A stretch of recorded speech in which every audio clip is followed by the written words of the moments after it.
Welcome to Attenuation, a weekly podcast where two friends come together to drink beer, discuss beer styles and trends, and just generally ruminate on the meaning of life, aka beer. If you enjoy your time with us, we invite you to become a weekly listener and subscribe to the podcast. Without further ado, here is this week's episode.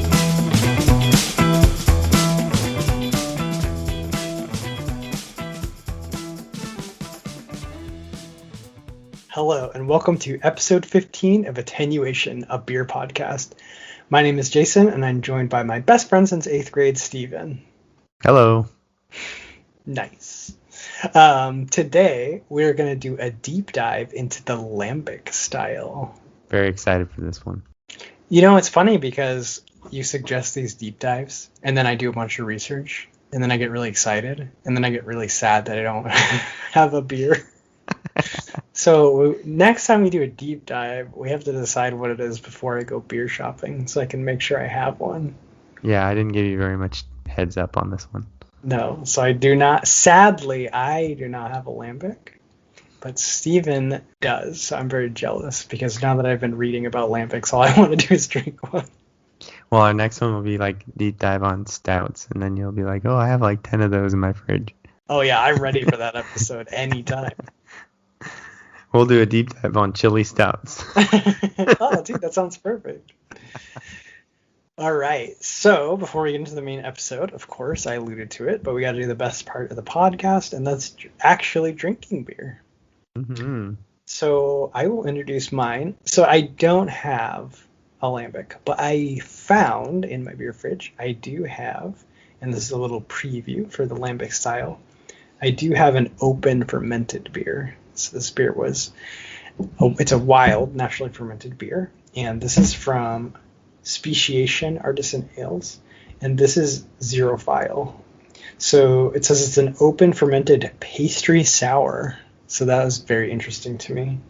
And they use cocoa nibs, raspberry, vanilla, and peanut butter. So I don't know about that last flavor, but we're going to give it a whirl because everything up to the peanut butter sounded really good.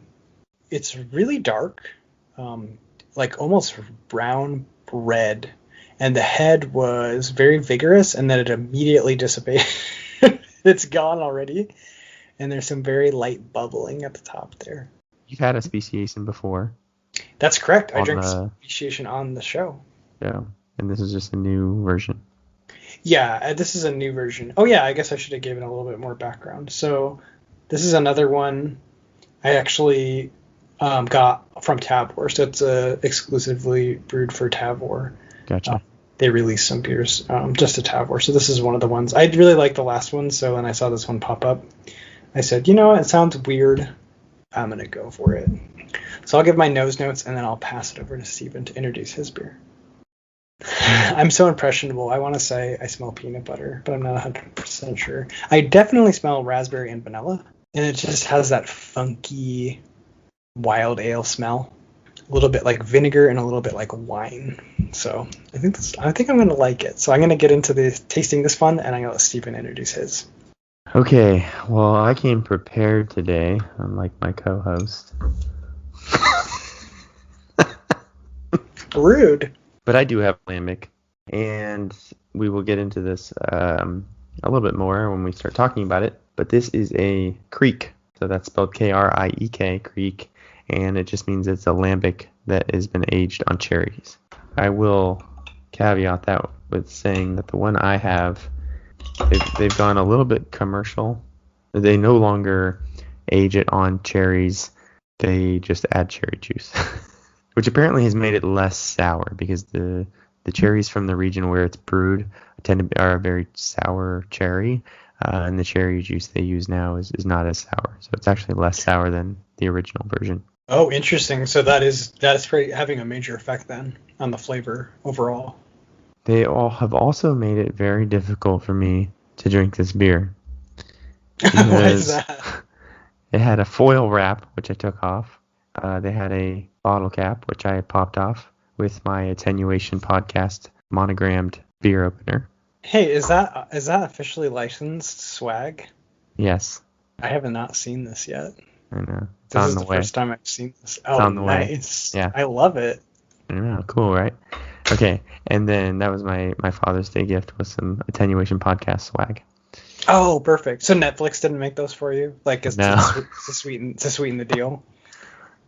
They must be working on something else then. That's okay. That is a better story. We should have collaborated on that first. Okay, and then there's also a cork in this bottle. Jeez.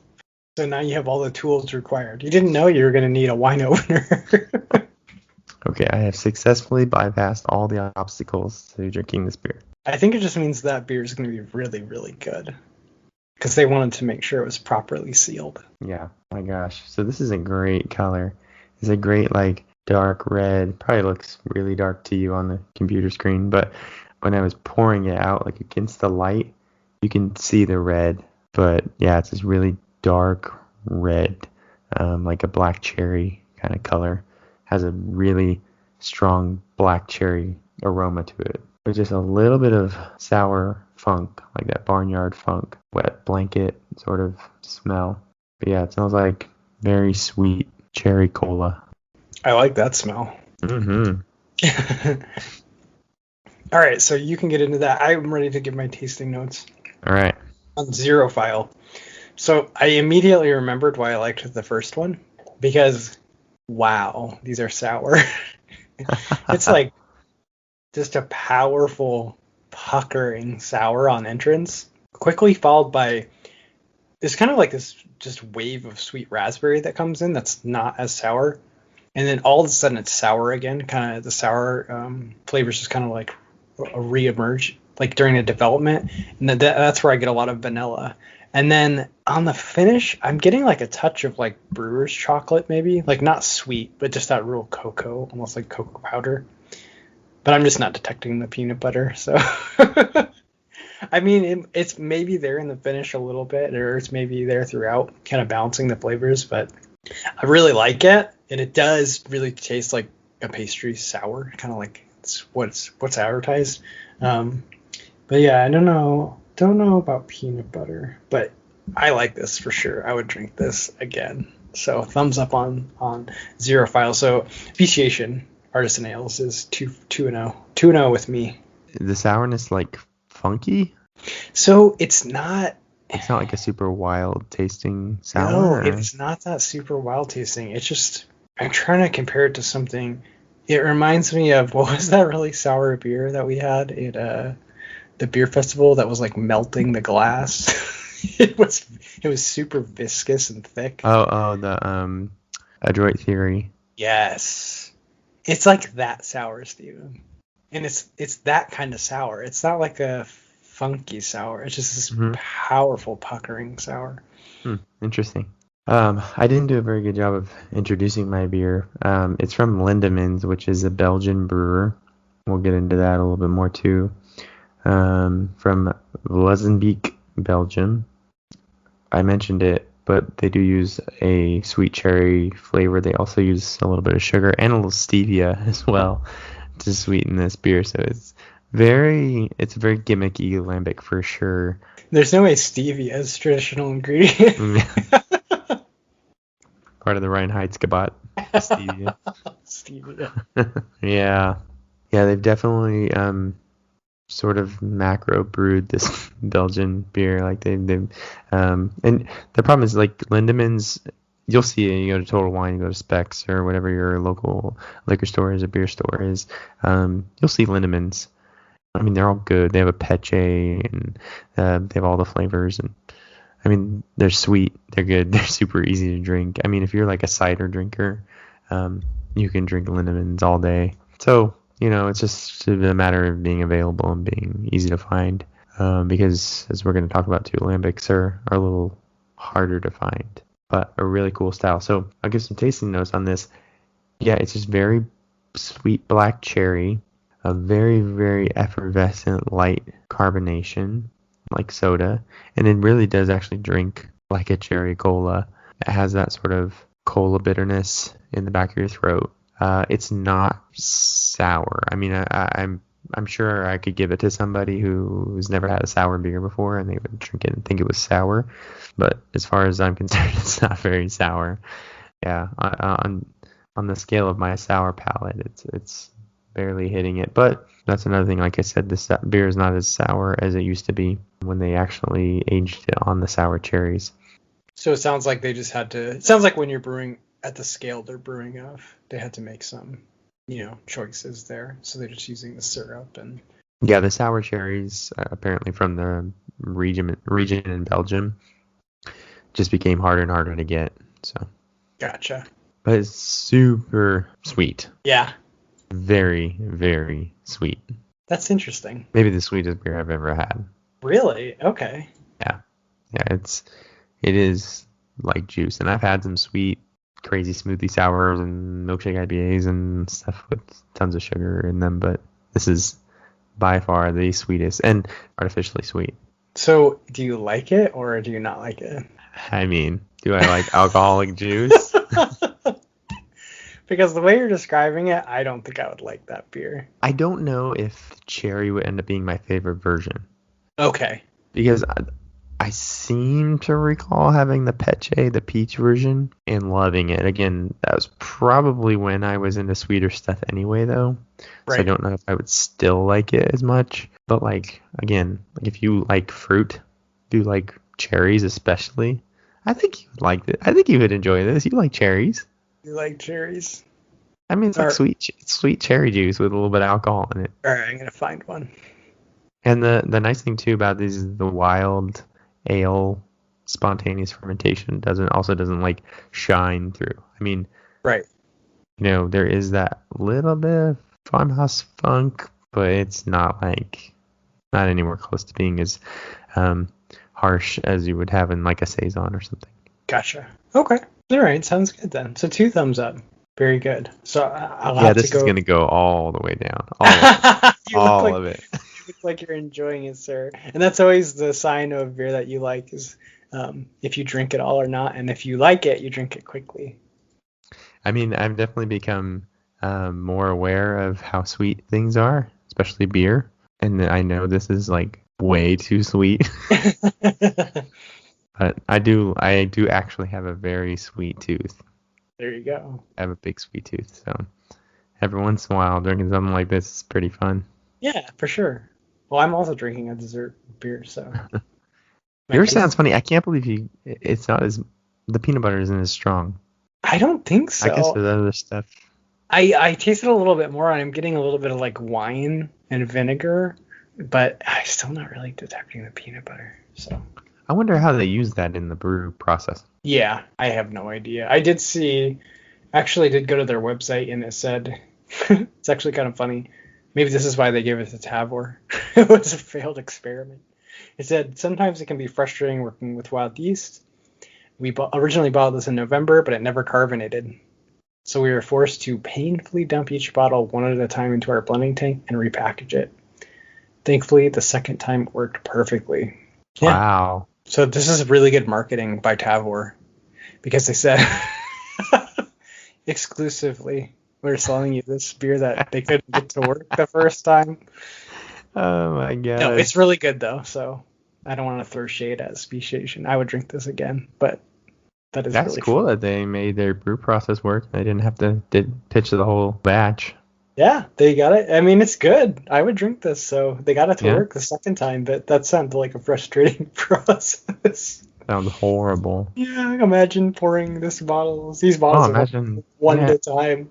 Oh, that sounds horrible. I don't even know why they would do that. For the love of the beer, Steven. Yeah, maybe, but I would think that the manpower they would need to do right? Would be like, okay, we'll just pitch this batch and try again or whatever. Yeah, that's weird. That's pretty funny. Very cool. They were able to put the Tavor markup on it. So. Yeah. Maybe Tavor already paid them for the batch, and they're like, yeah, maybe. Yeah, pour it out. Okay, so before we get to the main topic, I think you had a cool beer news story for us. Yeah, this is the coolest story. So there's this diver. His name is Steve Hickman. He's just an amateur diver, but he has been visiting this shipwreck off the coast of Scotland it was a cargo ship called the Wallachia, and it sank in 1895 when it collided with another vessel in like a really foggy night. And it had a ton of different cargo, but one of the main things it was carrying was alcoholic beverages. So there are actually whiskeys and gins, but there are also beers too. And so he's actually been diving down into the shipwreck, retrieving different bottles of alcohol. And when he retrieves beers, he actually has been taking him to a friend of his that works at a lab, and they've been identifying these different strains of yeast, which were, these are very old strains of yeast that were basically preserved at the bottom of the ocean for all this time. And so they're like, and then he's been using them to brew different beers, and with like varying results. He's had like really, really bad results. And then also like actually a really, really good stout he's made from it too. So That's yeah, I crazy. just thought it was such a cool story. I guess apparently this is sort of a trend. People trying to find and identify old strains of yeast, like from old artifacts, like pottery that they find from hundreds of thousands of years ago. They're able to find these yeast strains still alive. It's pretty cool. That is super cool. So he has a little time capsule of the yeast they were using to brew that beer in 1895.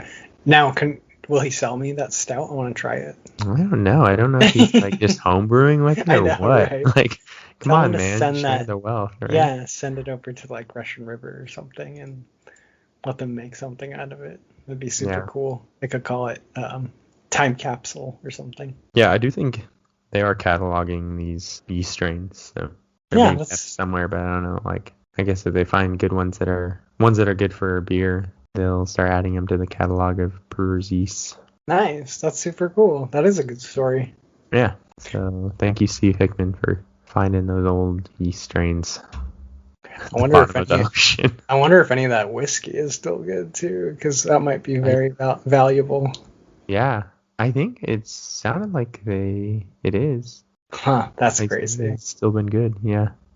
All right, so are you ready to get into the main topic? The deep dive? To the Lambic style. Yeah. Well, like you said, very similar to when we did the one on the Kolsch. Once I started reading about the style. And the reason I picked this was it's going to end up being sort of a weird style to learn about, and one, like we've mentioned too, that is a little bit harder to find. So, this isn't like doing a deep dive on an IPA where you can go around the corner and find one, but it's these old styles that, I don't know, I tend to consider them like OG styles of beer, and beers brewed in the way that like beer was originally made. And I think it's cool when you start to learn about those beers as like building blocks to learn the whole history of beer in general. Yeah, for sure. Like when I was reading, especially some of these sub-styles, it just was kind of making me think of like, I think of sours as like this cool thing that I got into when I started drinking beers. But no, I mean, they've been around forever, so. I did not discover sour. You had your own personal discovery of sour beer, exactly. Which is still very important, as I had mine. Yeah. It's funny, we were kind of geeking out so much about Anchor Brewing and how long they've been brewing these styles of beer that have only really become popular recently. But it's pretty funny because, like, on my bottle of Lindemans, the year of the Lindemans founding is 1822. Ooh.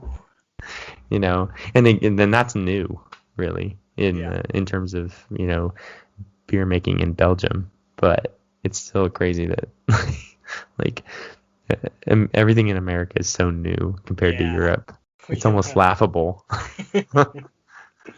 We don't have any real history. Right. Well, you were making remember we were talking about how, like, every American city looks exactly the same? Yeah. Whether you're in San Francisco or Seattle or New York or, even the older cities, like, they're all pretty new.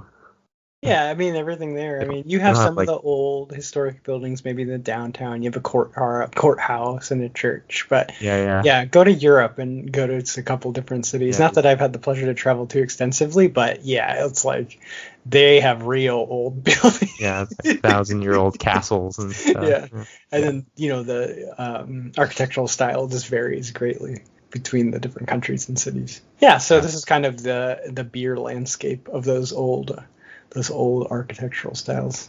Well, what's really cool too, I want to mention is that like also like talking about Kolsch, that was talking about more of the German landscape. And so it's also kind of cool to go to this other region, basically one of the main regions like that has its own sort of beer style and tons of styles that came out of that one country. So Germany has their huge vast array of styles that came out of Germany, and then this is sort of the other big area of beer making.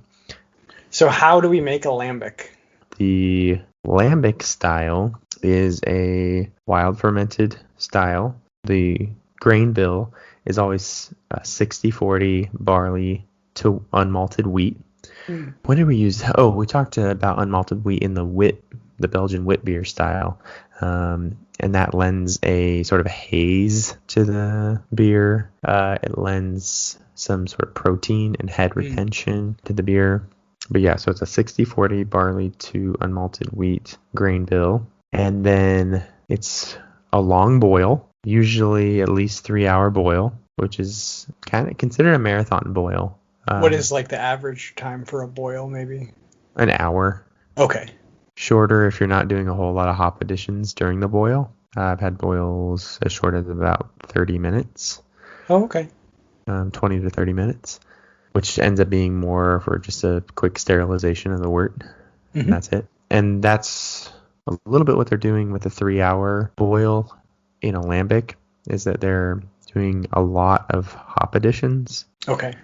And so you have both preservative effects from the hop additions as well as the sterilization of the wort from that very, very long boil. I mean, you're basically making sure there's absolutely nothing growing in that beer by the end of the boil. So yeah, you're starting with like a fresh palate, basically. Yeah, so it's very much for the preservation of the beer because the beer has to age for a while. And so they're just trying to make sure that only the yeast that is then ferments the beer on the cool side is the only thing that ends up fermenting the beer. Okay. And we talked about that before, kind of like the balancing act of you want to make sure you give the yeast a head start because the part of the reason it works is because it's out competing other things that could get in there like bacteria. Right. So this is kind of that concept too, but like a different approach to it. Yeah. And then we talked about pre-show the hop additions being I guess very early on it was a little bit more of a hoppier style, but as it evolved, they actually did not want hop flavors or hop aromas or any of the hop bitterness to really come through. They really only wanted to use the hops as a preservative to have the beer stay fresh for as long as possible. So they started to use older dried out hops. Yeah, I read that. They said I wrote in the show notes old hops, but more accurately, they're aged because they want to kind of tone down that herbal, resiny hop bitterness that would occur if they put them in how you'd normally put them in, like in an IPA or anything like that. It said that this will have the effect of having a strong cheese-like old hop aroma, which that sounds Yummy. Interesting. I know. So remember when we went to Sierra Nevada and they put the hop in your hand and then you crush it and your hands get all sticky and then you smell the hops. Now I really want to get one of those old aged hops and do the same exercise and see like what it would smell like. Because I have a feeling it'd be very different. And then I feel like if you did that, it would like kind of unlock that in your brain. So then when you drink a lambic, you'd be like, oh, you could like taste that old hop flavor.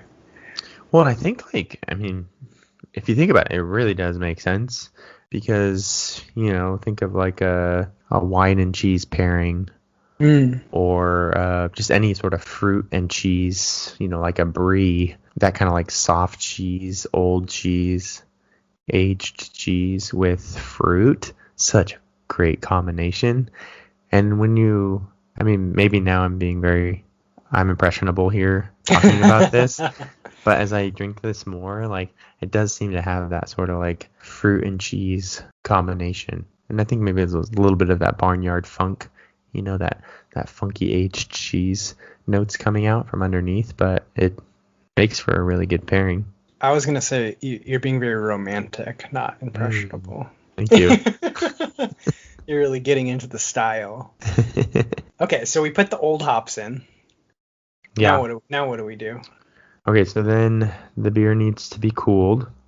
And we've talked many times about cool ships, which are the big shallow pools. You remember they use those for the steam beer on the top of the roofs in San Francisco. Same thing. They put the wort into the cool ship overnight to cool and also gather a yeast and other microflora through the night. And it has to be the temperature at night has to range between about 18 to 46 degrees Fahrenheit, which means this beer cannot be made in the summer in Belgium because it's just too warm at night. Interesting. Yeah. And so any lambic that you try to make in the summer gets like some other label on it. I can't remember the Belgian words for too much summer, basically. And it's basically it's a whole nother beer. Gotcha. Not considered a true lambic. Yeah. So there's only a certain number of days per year, which is actually shrinking apparently, because the days are getting warmer. Yeah. That's not good. So it's not good for our lambics. Maybe you don't care about climate change, but it is affecting our brew processes. Okay. So that's a reason to care. Then there you go. So what's interesting though is the wild fermentation. The microflora is very, very important to the beer. So technically, if you make this beer in any other place in the world, you're making a different beer. This beer originally being made in this very small region of Belgium, the microflora, and that's the other reason why this beer can't be brewed in the summer as well, because it's a different microflora in the warmer weather as well. So it's not just the temperature, but it is the actual yeast and bacteria that are in the air at that time of year in that region. So now you're getting really, really specific to what organisms are fermenting this beer. But it actually ends up being a combination of like 80 different organisms that they found in the beer, all playing a part in how it tastes. Yeah, so definitely something you can't just replicate in another place on Earth. It reminds me a lot of like wine when they say the terroir or whatever. Terroir, yeah, it's like the earth that the the vines are going in, and the mineral content, and the water, and all that's having an effect on the outcome. It's super similar to that. It's like you can't separate the beer from the region because it can only be made in that region. Yeah, and the hops are the same way. Hops in beer, where they're grown and the flavors they express are different, and also even the hops that they use in the lambic, they use only a few different types of like noble hops, either like a Hallertau hop, or there's actually a Belgian hop from that region that I think was used in lambics originally. Is this the one hop that they were growing in that, or one certain hop that they were growing in that region of Belgium? So it's very, very specific, not just the hop usage, the type of hop, the age of the hops, and then the very unique microflora to the area and to the time of year. So really, really specific things going into this beer that make it basically impossible to make it exactly the same out of that region. And so really, it's kind of like Kolsch in that it's geographically locked, although there isn't as much of at least a fervor about protecting the name of the lambic or the style of the lambic like Kolsch does, like where they're really, I don't know. I don't know I don't know who's militant about it, but somebody is about calling beers in America Kolsch style ales. It's big Kolsch. Yeah. And they're very aggressive. Arm of political lobbyists. Yeah. I think maybe because lambics are so like, you can't really make them anywhere else and have them turn out the same. Maybe they don't feel like they need to defend it as ardently, because they're like, well, you can try to make it, but it's not going to taste like the stuff we make. I just imagine these like big muscly dudes coming around to your booth, like German dudes. They're like, that's a great beer you've got there. What do you It, call it? it'd be a shame if you called it a Kolsch. Oh, that is really funny. So now, after this process, we have a lambic. But then when I was researching it, it sounds like they do a lot of fun things after you have the lambic. Yeah, so the lambic is really just like the base beer that comes out of your brewing process. But then it's usually going into some sort of barrel. Okay, this is where I get it very interested.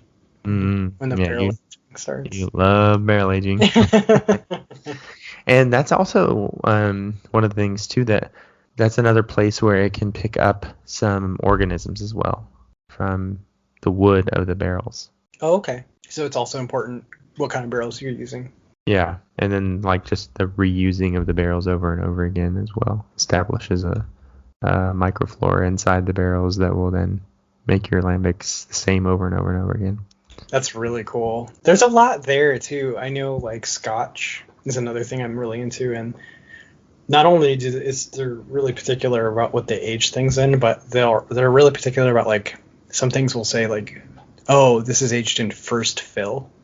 So like sherry, it's a sherry cask, and it was used for sherry, and now they're going to use it for Scotch, but it hasn't been used before. It's first fill, so like it's going to get, it's going to get like the theoretically, and probably also true, it's going to get the most. It's going to take on more of that sherry flavor.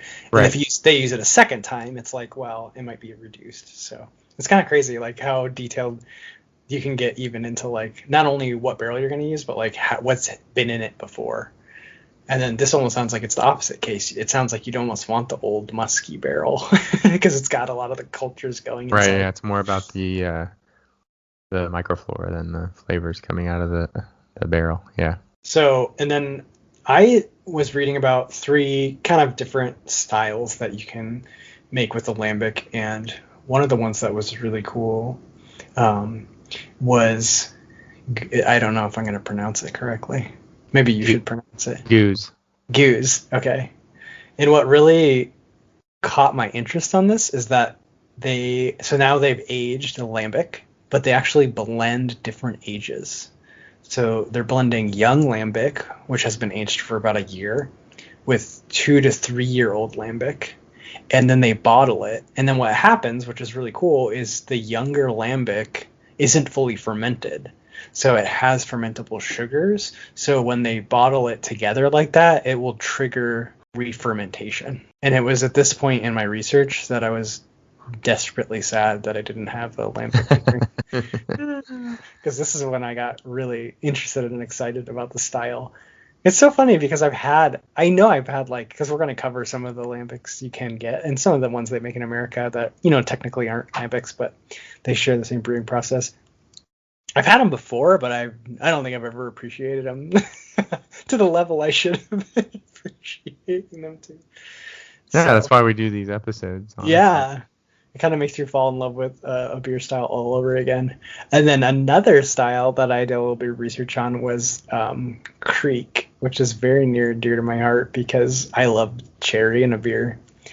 And this is basically a style where they're using lambic, but then they're adding those sour cherries. And traditionally, I think they're local sour cherries to the area. But then it did say that, they are becoming more difficult to find. So some brewers are importing cherries instead.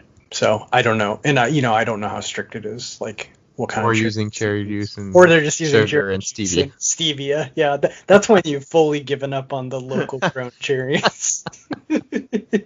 So, and then the other one I saw, which I've also had one of these before, I know, is a framboise.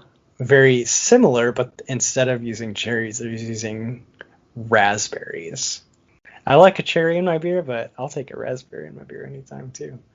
So those are some of the, different variants you can find. And then I think, Steven, you found even a couple more variants on top of these. Yeah, so peach, or it'll say peche, is another very common addition. Your base lambic is going to have a lot of sort of stone fruit, apple notes to them. Apple, apricot, lemon, And so it's just very natural to add peach to that and just accentuate that flavor. The other ones at least Lindemans makes is cassis, which is like a black currant. They do make an apple one as well. So just like taking one of the flavors out of like your base lambic and just highlighting it with fruit addition or fruit syrup addition.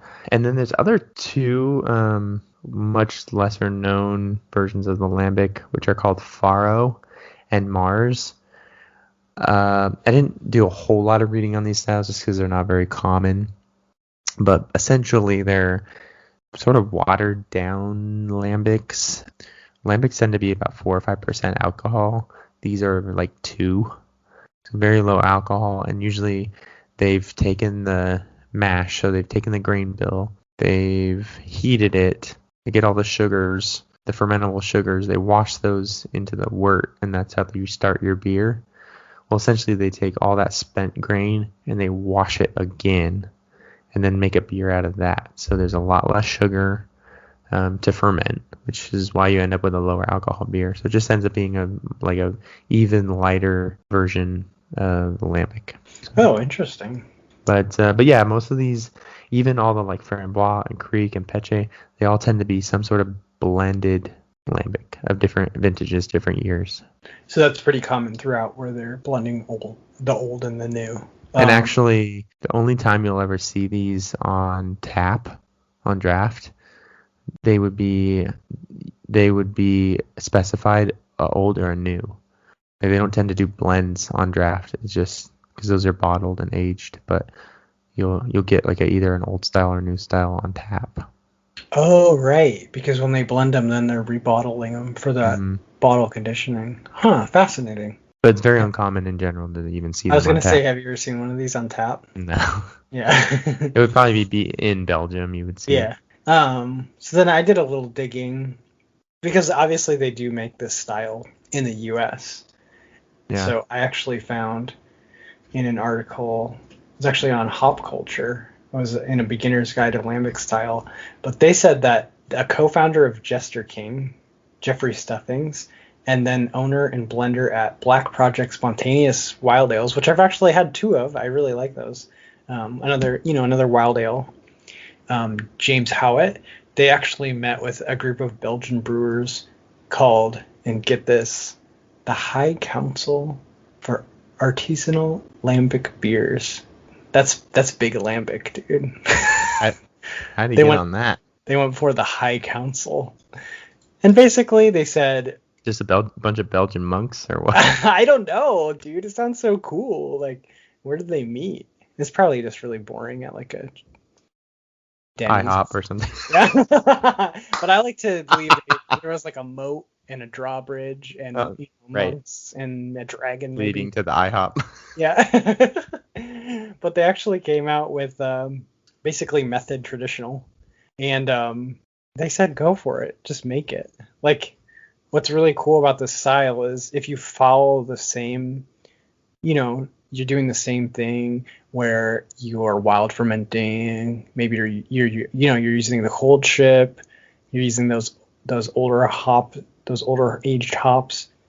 You're basically making the same beer, and you're not really cloning the Belgian beer, because, like we talked about before, there's going to be differences in the microflora wherever you're making it. You're using different grain, different water, different hops. So you're kind of making, it's in spirit the same beer, but it's taking on the regional aspects of where it's being brewed. So kind of cool. They gave them the go ahead. Generally, I don't think you will see it labeled as a lambic, but we actually found when we were starting to kind of research, the modern versions you can get, it's pretty interesting, because a couple, and I think one of the coolest, and now this is like the one I want more than any of these, is the one that New Belgium is making. And maybe it should have been obvious that New Belgium is making one.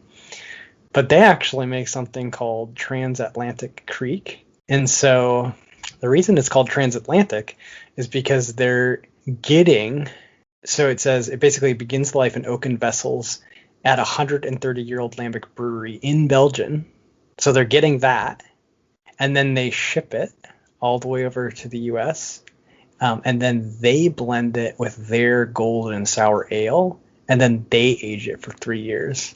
So it's this really awesome partnership between this Belgian brewery and New Belgium in the U.S., where they're both kind of contributing their part to the beer, and then they're barrel aging it and then bottling it. So I really want one of these now, because it kind of seems like it's kind of the perfect fitting like beer to tell the story of, you know, the old style and the new style, and they're actually mixing them together and then selling it to you. So well, we know how good their wild ales are too. So. Exactly.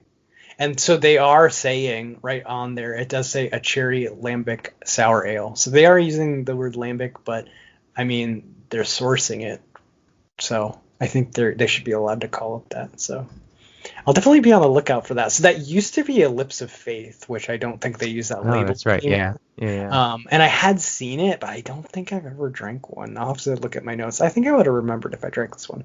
And but they do still make it. They say they make it. It's produced once a year, and it's under their new.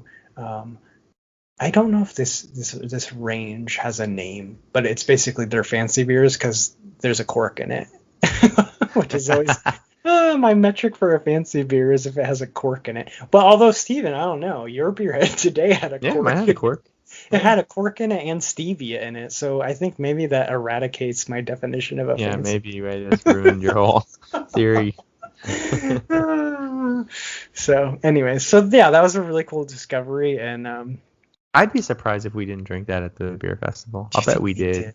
I bet we did, because they have them all. They had all those Lips of Faith. And it said cherry, so I know I would have went for it. Yeah. It's almost a tragedy that they don't explain to you what you're drinking before you drink it. It's almost they don't have time. I'm gonna volunteer at the next Great American Beer Festival. We should volunteer, and we should just run around like insane people and stop people. Like, do you know what you're drinking? Like, do you know that started in Belgium and then it was shipped to the US and then it was blended? And they just think we're crazy and tell us to go away. But yeah, we are. I do think it will make you appreciate what you're drinking way more if you know kind of the background behind it. So I can't wait till we can go again. Yeah, it's gonna be a whole nother experience since we've done this podcast. Yeah, I totally for sure. Want to highlight one of the ones that are available? Well, so I was gonna mention Omegang's Rosetta, because that's kind of the same way, where like it's brewed in Belgium and then they bring it over and they finish it here. Oh, cool. So they're doing that as well. Yeah, so that's just like on the spectrum of American Lambics, Transatlantic Kriek and Omegang's Rosetta are both starting in Belgium and then finishing here. And then you have New Glarus Belgian Red, which you've had before, right? Oh, yes, I have. I'm kind of surprised that didn't make your top 10 favorite beer. You know what? I kind of forgot about it. But then, yeah, when we were kind of doing a little for the pre-show, we were kind of going over some of the beers we were going to share. And, during my research, I came upon New Glarus. And this is, they're kind of doing it. They're kind of doing method traditional. Like because they even says, like, in the description, they're using those sour cherries, and then they're using Wisconsin farmed wheat, but then they're using Belgian roasted barley. So it's really cool. They're using their local wheat to kind of make the same beer in the same spirit that you would make it. And this is they also the other claim to fame is, I think they say they use like a pound, the equivalent of like a pound of cherries goes into every like bottle or whatever. It's like some insane amount of cherries they use to make awesome. this beer. And I have a love-hate relationship with New Glarus because New Glarus, for whatever reason, and I would love to know like the genesis of this policy, but they, even in this 4-pack I'm looking at, it says only in Wisconsin, and they have a very strict policy that they only sell their beer in Wisconsin. So it's very difficult to get, like, for someone in California. But apparently if you live in Wisconsin, like, you can just get this, like, no problem. So I'm not 100% sure why they do that, but I love this beer. The only reason I've ever had it is that we actually got it randomly. We had it at a local beer fest, like a very small beer fest with like maybe 20 to 30 breweries, and they had it like 3 years in a row where I guess they just shipped a bunch of bottles. because no one from the brewery was there like representing the brewery, but they'd have volunteers pouring it. And I love this beer. So someday that's on our bucket list, Steven. We're going to Wisconsin and we're going to New Glarus. Yeah. I really like the food pairings that they have on their website for this one, which fits really into that, like, like pair it with mascarpone cheese or pair it with like a lamb. That sounds amazing too. The one other brewery that I want to mention was Allagash. And that's sort of now on the farthest spectrum of making a lambic, not in Belgium, just basically following the style of brew process, the same brew process, but with all the ingredients.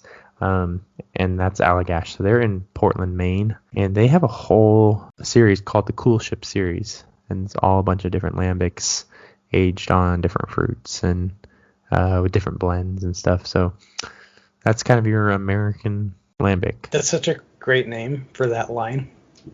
So awesome. So they call it the Cool Ship. That's great. Yeah, and so I believe we've had the Cool Ship Resurgam at the beer festival. Oh, okay. So we have had one of these. I'm pretty sure.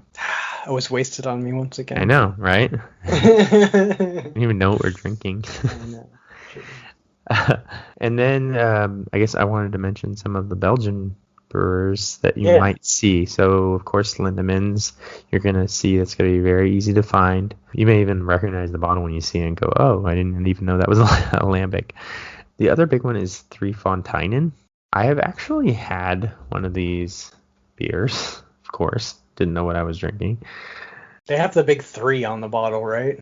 Yes, it's a big 3. And all the bottles kind of look the same.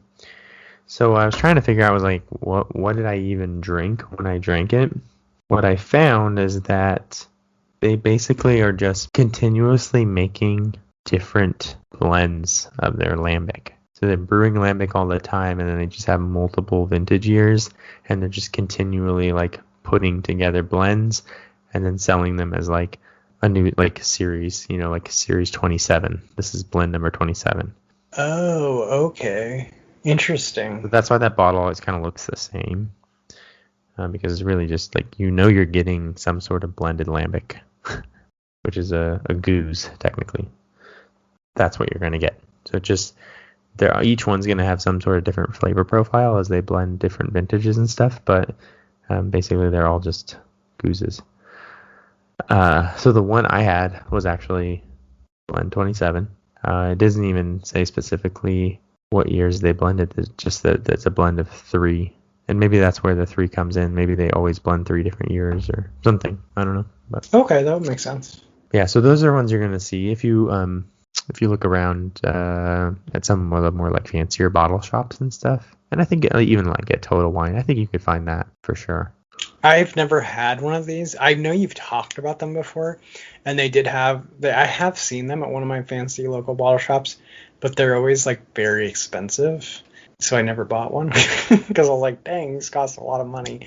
But maybe now that I can appreciate what they are, maybe I'll try to pick one up. Yeah, for sure. But there's a few others really with names I can't even pronounce. Yeah, for sure. The Brasserie Cantillon is another one you'll see. And that's about the most common ones from Belgium you will find. But yeah, check them out. Yeah, that's awesome. All right, cool. Do we want to add anything else to our discussion of this style? Yeah, again, another awesome look into a style that not only did I not really know that much about, but one that like lays a great foundation for just beer making in general, and beer tasting. Definitely. I feel like it's just super important. Yeah, I mean, this would have been a beer, like, this would have totally been a gateway beer. If I had this at the beginning, I would have been like, oh my gosh. Oh, yeah. The one you like had juice. today. Yeah, that would have gotten you in real quick. Forget, like, Budweiser. Just give everyone... This is drink sweet cherry juice. It has same amount of alcohol as a Budweiser, but really, really good. That's awesome. And then just the touch of that wild yeast, so they start to get a taste for it, Start to acclimate the palate to the sour stuff, the good stuff. Yep. Very cool. Well, that was our deep dive into the Lambic style. If we missed anything or if you want to contribute to the conversation, you can always email us at contact.attenuation@gmail.com. And we are on Instagram. Steven's been holding it down and posting with regularity while I've been doing nothing. Actually, I took a really cool picture of a Goza, and I wanted to put it on like a cool setting. So I put it on my, I put it with all like my little, like, I have this nice set of like 4 crystal glasses in a little crystal decanter, which I found out after I took the picture. It's just been sitting in the corner in disuse. So then when I took the picture, I noticed there was a lot of dust. So I then cleaned the area, but I did not reshoot the picture because at that point the beer had lost all the cool head. So that's not going to end up on the feed. But I will try to get some other pictures on the feed in my newly cleaned premium photo area. That's cool, because I will say that I do look at a lot of like Instagram beer photos, and my beer photography is severely lacking. Dude, look. So I will show you some accounts. Instagram is like where people flex with photography, and people take crazy good pictures. And that's probably why we don't flourish on Instagram, is photography is not my strong suit. Yeah, these people have like pictures of like the beer, like they poured it and then it sort of just barely overflows. Yeah. And then I was watching this other video of I think it was Lagunitas. They were showing this behind the scenes video, like they were showing the final video side by side with like a different camera showing the other cameras taking the pictures and the videos. It was Beautiful. crazy. Yeah. It was like they had like robotic video arms taking these like crazy pictures of the glasses like banging together and the beer spilling over. It was really cool. That is awesome and totally outside of our ability. So hopefully one day in our budget we'll have a beer robot. Yeah, when the Netflix money hits, we'll get a beer picture robot. Just watching the bank account every day. They said it's coming any day now. Yeah. But yeah, we're at attenuation.podcast and we have over 40 followers. Mm-hmm. Which that's how you know. True. Very, very popular. All right, so I think that is going to do it. My name is Jason, and I'm joined by my best friend since 8th grade, Steven. That's me. And we are saying salute and cheers until next week. All right, cheers, buddy. Thanks for listening to this week's episode of Attenuation, a beer podcast. Don't forget to subscribe to the podcast and follow us on Instagram or Facebook for more fun content. Catch you next week. Cheers!